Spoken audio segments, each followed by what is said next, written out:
What about American Pie makes it a generation-defining phenomenon? American Pie completely revolutionized the comedy movie genre, but what separates it from the hundreds of other teen comedies? Hollywood should really take a history lesson on this movie. This list is full of ideas that have been completely lost in modern times. And the last reason on this list is the single most important aspect of a film. And reason number one on this list, this movie is so authentic and relatable. Everything from the sexual situations, to the dialogue, to the character relationships, both platonic and romantic, nothing feels Hollywood fabricated. The last time I watched this movie, the single thought that was on my mind throughout the whole movie is that I really just feel like a fly on the wall observing real people. Everything from Jim's misadventure with Nadia, the Shermanator, to the struggle of everyone just trying to lose their virginity. These are all very real things. They didn't try to reinvent the wheel, but that's such a positive. You know, it's so refreshing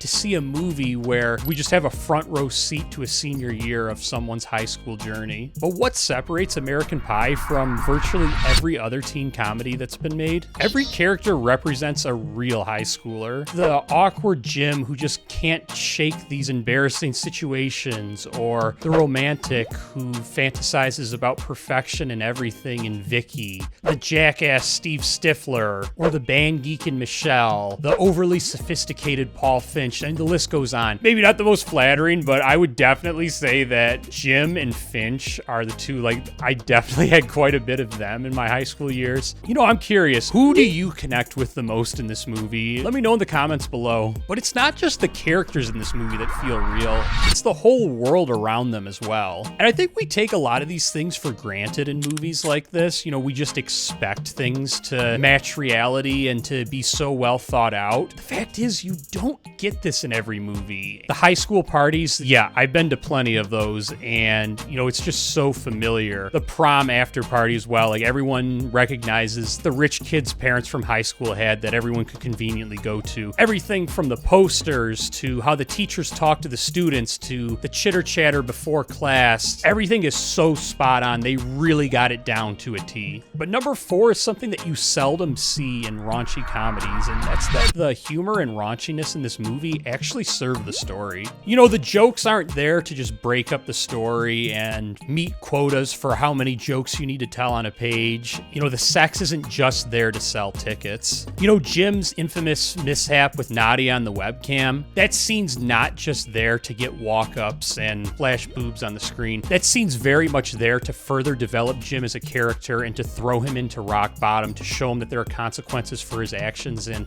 to also guide him along his journey and help to show him what he actually needs versus what he wants. You know, the sexual tension between Kevin and Vicky, and that as well explores and develops the characters and their relationships and their arcs throughout the story. But that's not the only thing that separates American Pie. It's also balanced with heart and growth. While the overall goal of the movie is for the guys to get laid by the end of senior year, the movie is actually about coming of age, understanding relationships, and self-discovery. You know, one of the most heartfelt moments in the movie, and to really show character arc and growth, is when Oz is supposed to play in his final lacrosse game of his high school career up at Michigan State University, and the choir that he initially joined just to get in the pants of Heather is simultaneously going on at Michigan State University as well. Oz initially tells Heather that the lacrosse game means a lot to him. Once he gets to the lacrosse game and gets on the field, and he ultimately chooses to step away from the team, and he decides to join Heather and sing along with her in the duet. That shows his growth throughout the movie, going from Heather is just a sex object that will get him to accomplish his goal, to he genuinely cares about Heather and he's going to choose her over what his first love was in lacrosse. And this next reason isn't just a rarity for comedy movies, but just movies in general, and that's that this movie just has no wasted moments. There are no exposition dumps, dragging on scenes, or unnecessary filler, and that is just so hard to come by in a movie. Every moment carefully and cleverly either develops the characters, moves the plot forward, or delivers a laugh. You know, this isn't one of those movies where you're going to be finding yourself checking your watch, or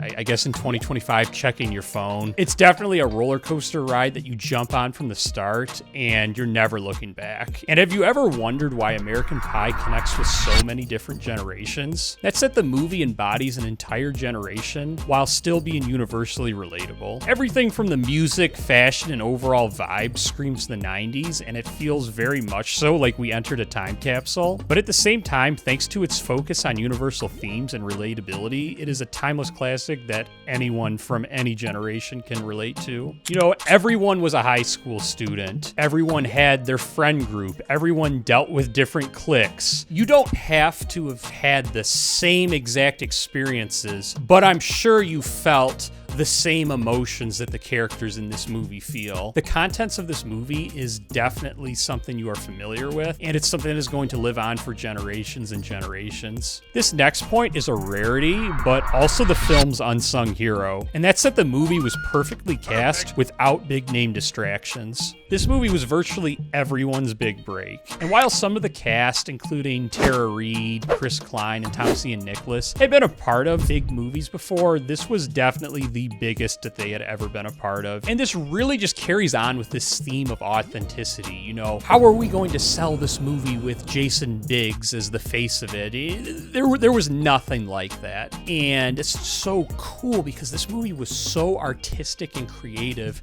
instead of being so corporate and business oriented. At the end of the day, you gotta cast the best fit. You make a movie, like, it's got a solid script, it's got a solid director, but like none of the cast is actually fit to the characters on page, and like it ends up just being one big mess. And this movie had none of that. It was well rewarded for it. Number 9 on this list might be even rarer, and that's that this movie resembled a passion project. This was probably due in large part to the fact that this was virtually everyone's big break, but the set resembled something you would see out of an indie movie set and rather a big Hollywood production. I actually got to speak with Ingrid Behrens about this, who was an assistant director on the movie, and she just talked about how fun the set was, just how happy everyone was to be there, how everyone had a can-do mentality. There was no drama on set, there was no tension. Obviously, people were getting paid, and paid well. But from everything I've gathered about this movie and the first-hand accounts from Ingrid, that just tells me that the actors were very much there to focus on making the best movie possible first and getting paid second. And lastly, what is the single most important aspect of a movie? The ending. An American Pie landed the perfect ending. The ending is definitely the most important aspect of a movie because it is the last impression that the audience gets of the movie. It's the lasting image in their mind when they leave the theater. Everyone gets what they want in the end, but it's not what they initially planned. Oz has sex with Heather, not because she was the easy lay, but because they end up falling in love. Kevin ultimately ties the knot with Vicky, but they both come to terms with the idea that their relationship is not going to work out in college. Jim ends up just having casual sex, and that's okay. And he learns that losing his virginity is not as important as he thought it was in the very beginning, and maybe all the pressure he put on himself was not as important as he thought. And of course, Finch finally finds someone who is as sophisticated as he is. High school girls didn't provide the best potential matches for him, but who did? Stifler's 40-year-old mother. And you know, at the end of the movie, it just leaves us craving a sequel. You know, we're really dying to see what comes of everyone's relationships. What does the next chapter in their life look like? Now that you know what makes American Pie the perfect teen comedy, you'll probably be surprised to learn just how influential this movie really was. Because without it, all of your favorite 2000s comedies likely never get made. And I break it all down here.